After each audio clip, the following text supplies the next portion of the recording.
Saya ini memandu sebagai moderator. SMA Negeri 1 Bagan Silembang, Kabupaten Rokan Hilir, yang ingin mempresentasikan sudah mau membersamai saya untuk presentasi pada hari ini, di mana saya mengucapkan puji dan syukur kehadirat Allah Subhanahu wa taala, berkah rahmat dan karunia-Nya kita masih dapat berkumpul di sini untuk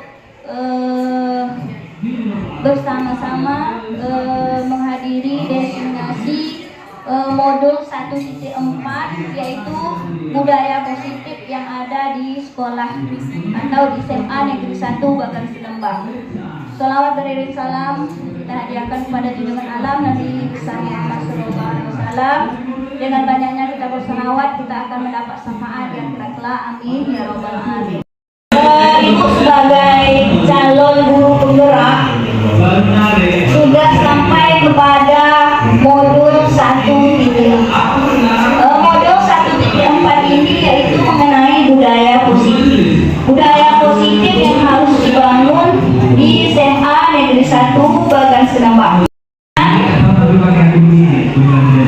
Ini Probilibu yaitu Teguh Azmi JDP Angkatan 10 SMA Negeri 1 Bagan Silembang, Kabupaten Rokan Hilir. Konsep budaya positif yang harus kita jalankan atau sebagai rujukan guru penggerak, yang pertama inti dari budaya positif itu adalah perubahan paradigma belajar. Paradigma yang lama diganti dengan paradigma yang baru, model pembelajarannya atau diferensiasi pembelajarannya.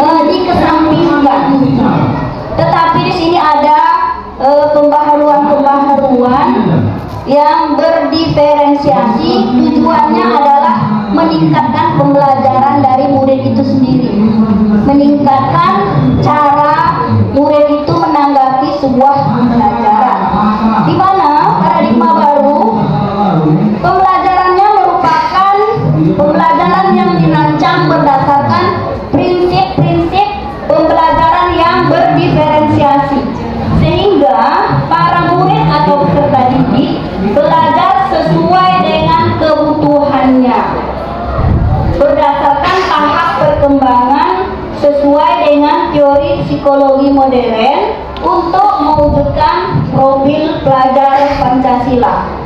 Pelajaran dengan paradigma baru dengan prinsip berdiferensiasi, di mana seorang siswa belajar sesuai dengan kebutuhannya, berdasarkan tahap perkembangan, dan guru berperan sebagai merespon kebutuhan murid atau kebutuhan siswa.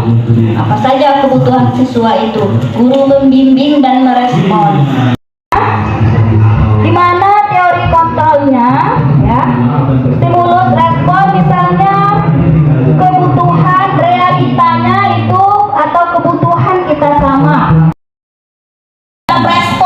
Itu pada umumnya kita sama. Padahal kenyataannya kita berbeda berdasarkan kebutuhan masing-masing. Saya dengan Miss Elfrida, dengan Miss Eva, dengan Bu Evita. Padahal kan sama-sama manusia, sama-sama ada kebutuhan. Itu untuk kontrol. Kemudian kita mencoba mengubah perilaku buruk dilihat sebagai suatu kesalahan. Kontrolnya semua perilaku memiliki tujuan. Semua perilaku kita itu ada tujuannya. Kita ambil contoh seorang siswa misalnya memiliki nafsu di sekolah, melompat pagar, ada tujuannya. Mungkin dia tidak mau mengikuti pelajaran di kelas. Seorang guru juga misalnya terlambat datang ke sekolah. Apa tujuannya? Mungkin kebutuhannya di rumah belum disiapkan sepenuhnya, makanya dia terlambat. Ya, itu sebagai contoh. Responnya kesalahan, kan itu berupa kesalahan, tapi kontrolnya memiliki tujuan. Ya. Kemudian orang lain bisa mengontrol saya. Ya. Teori kontrolnya hanya saya saja yang bisa mengontrol diri saya. Ya. Kita ini hanya diri kita yang bisa mengontrol diri kita. Kita tidak bisa mengontrol diri orang lain. Ya, walaupun banyak peraturan-peraturan keyakinan kelas dan ditempel di dinding, ditempel di mana-mana, tetap diri kita sendiri yang bisa mengatur. Jangan terlambat masuk kelas. Kita sendiri yang bisa mengatur, tidak terlambat lagi, kan seperti itu. Nah, jadi memang secara kelihatan peraturan ada, tapi harus dari dalam diri sendiri yang disebut sebagai intrinsik, ya, kesadaran intrinsik. Kemudian pemaksaan ada pada orang dengan rujukan yang gagal. Ya, kalau kita memujuk orang itu pada umumnya gagal. Nah, hari ini dia tobat, besok dah buat lagi. Ya, tapi kontrolnya apa? Kolaborasi dan konsensus penciptaan pilihan-pilihan baru. Nah, ada kolaborasi. Apa kesepakatannya? Ya, misalnya mengikuti keyakinan kelas tidak terlambat di dalam jam pelajaran biologi misalnya. Ada keyakinan berkolaborasi. Ya, dikontrol oleh seorang guru, muridnya bisa merubah, ya, perlahan-lahan. Kemudian model berpikir menang atau kalah. Sementara teori kontrolnya adalah berpikir menang dan menang. Ya, pasti seperti itu kan pola pikir kita, ya. Menang dan menang. Belajar juga juara dan juara. Pokoknya yang positif pola pikir kontrol itu. Walaupun ada menang dan kalah. Oke, kita lanjut. Ya. Mengacu pada disiplin diri. Definisi disiplin positif. Di mana nilai-nilai kebajikan seorang guru maupun seorang siswa sebagai kebutuhan manusia juga yang sudah disepakati, ya. Ini terlepas dari suku, bangsa, agama, bahasa maupun latar belakang. Contohnya nilai kebajikan di dalam institusi atau organisasi. Pertama, profil pelajar Pancasila.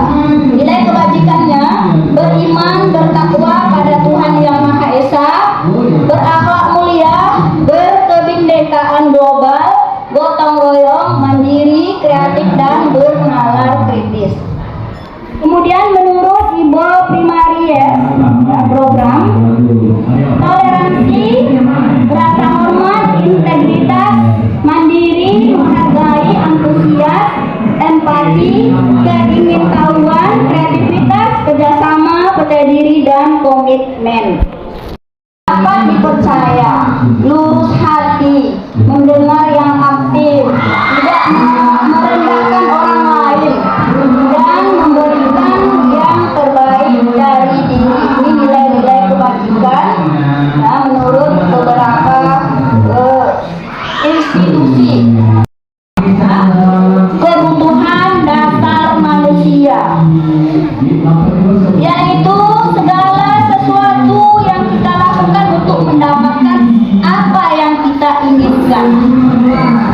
Usaha terbaik yang kita lakukan adalah dalam rangka agar kebutuhan dasar kita terpenuhi dengan baik.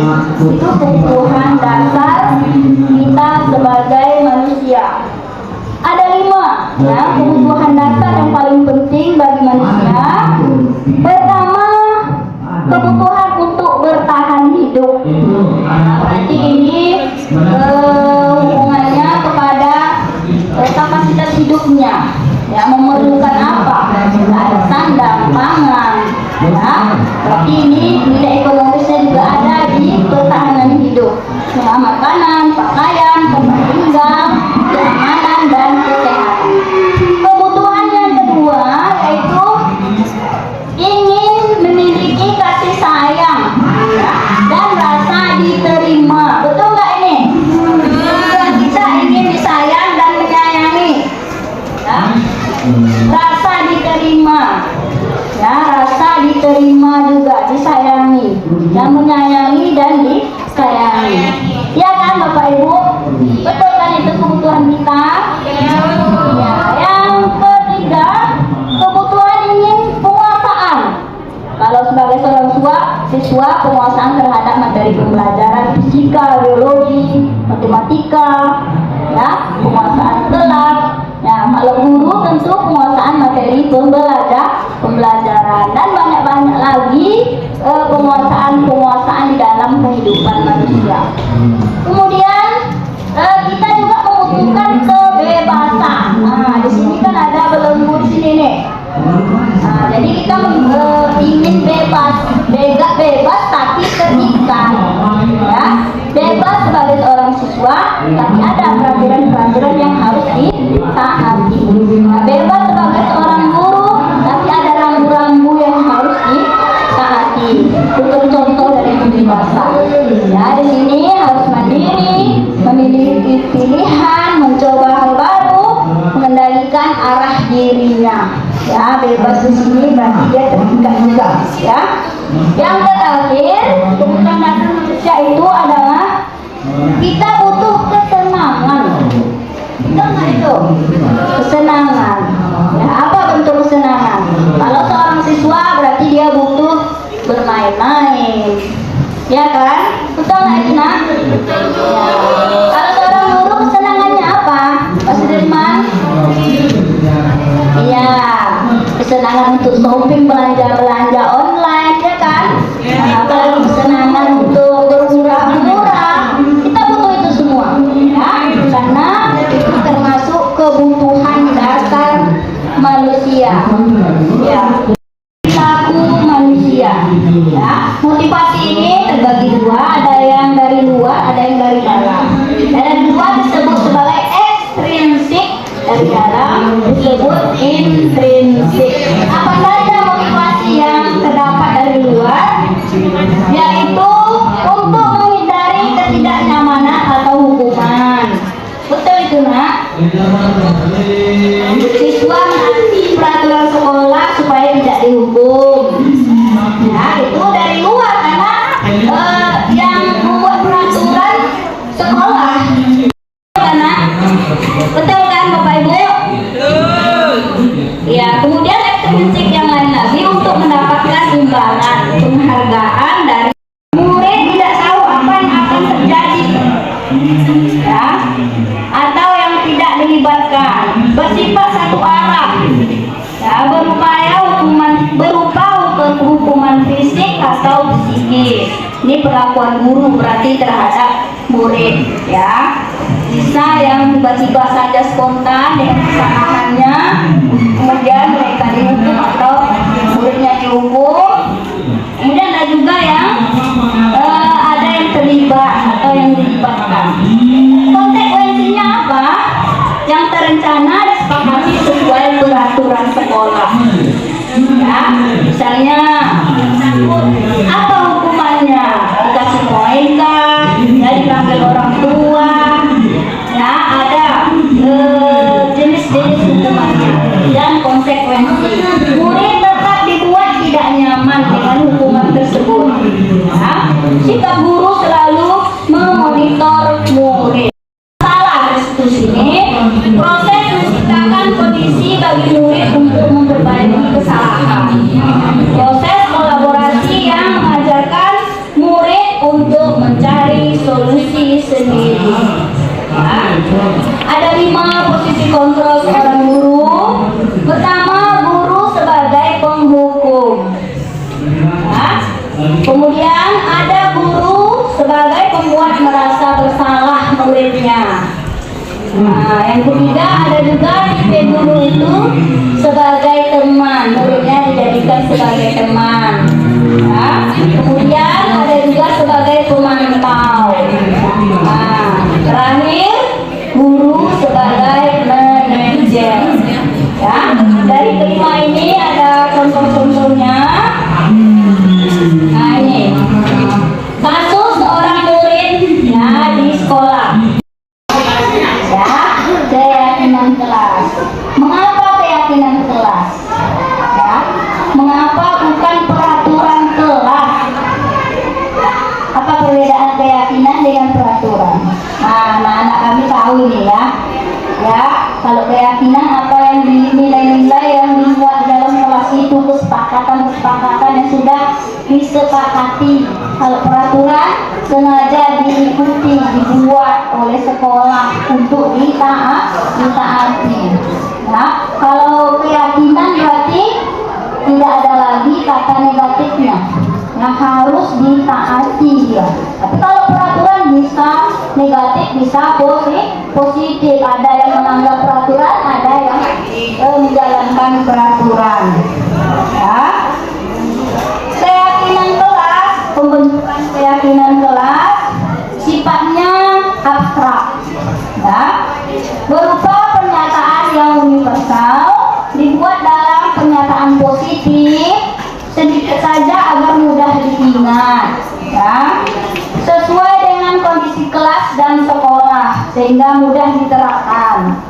Semua warga sekolah, warga kelas dilibatkan saat membuat keyakinan kelas. Apakah kita sudah membuat keyakinan kelas, anak-anakku? Sudah ya, setiap masuk pelajaran ada kesepakatan kelas. Yang ketujuh, segitiga restitusi, yaitu suatu proses dialog yang dijalankan oleh guru agar dapat menghasilkan murid yang mandiri dan bertanggung jawab. Dalam restitusi ini atau segitiga, nah ini memang berbeda segitiga. Nah, langkah-langkahnya, pertama menstabilkan identitas, kemudian memvalidasi tindakan yang salah, dan menanyakan keyakinan. Urutannya ya, dari dasar dulu, baru ke kiri, lanjut ke kanan. Nanti kita lihat video segitiga restitusi ya. Ini kasus-kasusnya. Nah, kasus nggak usah saya bacakan lagi. Kita langsung nanti kepada videonya. Nah, ada video di sini.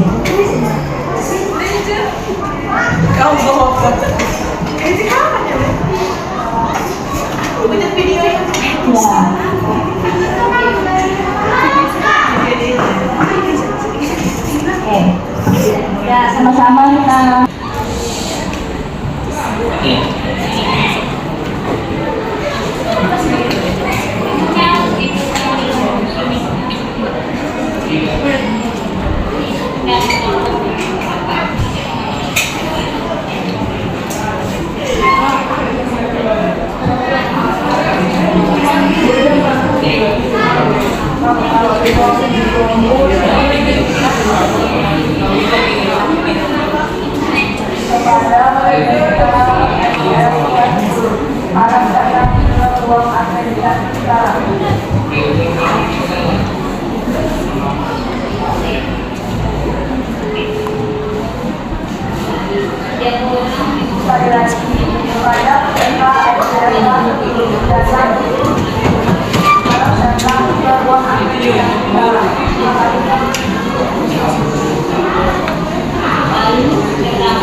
Dalam penerapan program disiplin positif, hendaknya guru memiliki standar kepribadian profesional dan sosial yang baik, di mana guru mampu merefleksi dirinya dalam posisi kontrol yang sudah ada 5 posisi kontrol tadi.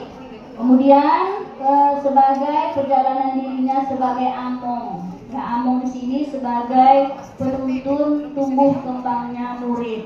Ya, among selalu ngomongin muridnya. Ya, selalu memberitahu yang baik-baik atau yang positif-positif. Kemudian dia juga sebagai manajer. Nah, among manajer maksudnya di sini menuntun murid menjadi insan yang mandiri, merdeka dan bertanggung jawab, ya, berdasarkan standar nasional pendidikan. Ya, pada tahap destinasi ini cukup sekian yang dapat saya sampaikan. Terima kasih kepada Bapak Ibu yang sudah mau meluangkan waktu untuk mendengarkan presentasi destinasi saya sebagai calon guru penggerak angkatan ke-10 SMA Negeri 1 Bagan Senembak, Kabupaten Rokan Hilir. Saya mengucapkan ribuan terima kasih. Saya akhiri. Billahi taufiq wal hidayah. Wassalamualaikum warahmatullahi wabarakatuh.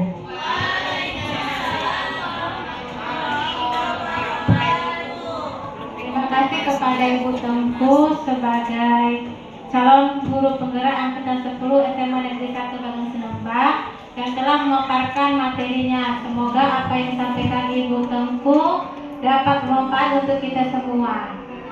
Saya sebagai moderator menutup acara diseminasi dengan mengucapkan alhamdulillah. Saya akhiri. Assalamualaikum warahmatullahi wabarakatuh.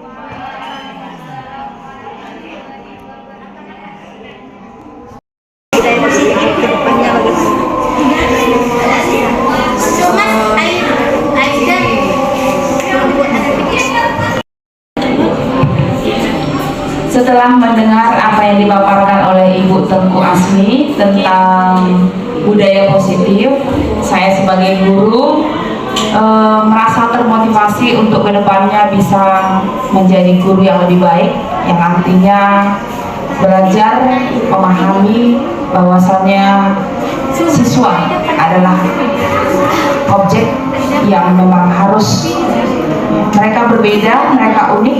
Jadi sebagai guru harus mampu menemukan metode belajar yang berdiferensiasi untuk membuat pembelajaran yang lebih menarik ke depannya. Demikian.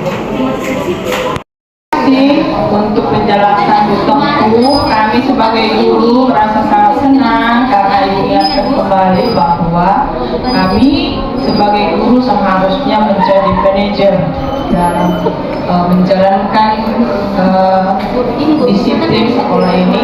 Jangan jadi sebagai orang yang hanya membuat merasa bersalah kepada siswa-siswa, tetapi manajer itu berarti mengetahui alasan-alasan apa yang membuat anak itu menjadi tidak mengerjakan sesuatu hal yang positif. Jadi kami berharap untuk kedepannya yang seperti ini boleh juga dikolaborasikan bersama-sama dengan guru yang lain. Terima kasih untuk kesempatannya.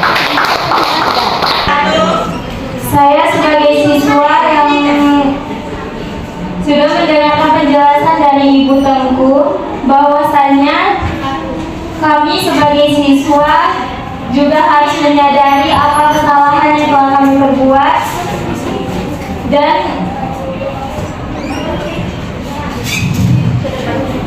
kedepannya kami harus lebih belajar lagi dengan kesalahan yang kami perbuat. Terima kasih.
Assalamualaikum Bu.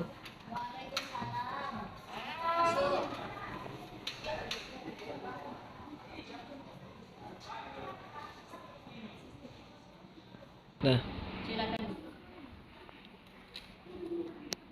Kamu tahu ibu memanggil kamu ke sini kenapa? tidak Bu. Ibu mendapat laporan bahwa kemarin kamu terlambat pada jam biologi jam pertama. Itu kamu datang terlambat ke sekolah. Apa memang benar? Iya Bu. Kamu berangkat sekolah jam berapa?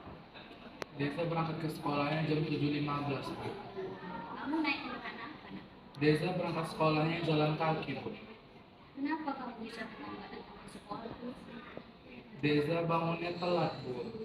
Terlambat. Itu ya. Oke. Baik, setiap orang memang pasti pernah melakukan kesalahan. Coba kamu pikirkan, datang terlambat tidak dapat menunjukkan apa manfaatnya. Tidak ada Bu manfaatnya. Lalu terlambat datang ke sekolah yang kamu lakukan kemarin itu benar atau salah?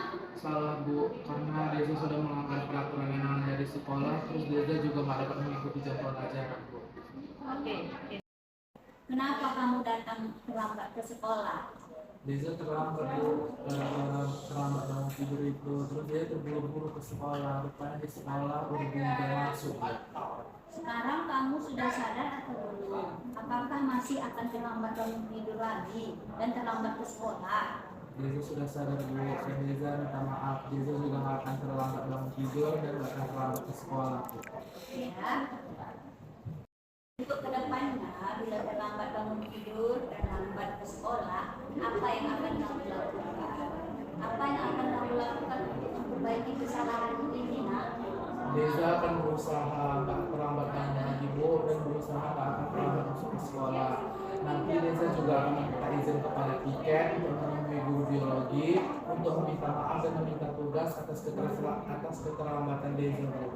Ya, baik. Semoga kamu mendapat pelajaran bermakna dari kesalahan yang sudah kamu lakukan ini ya. Ya Bu, terima kasih ya Bu. Ya.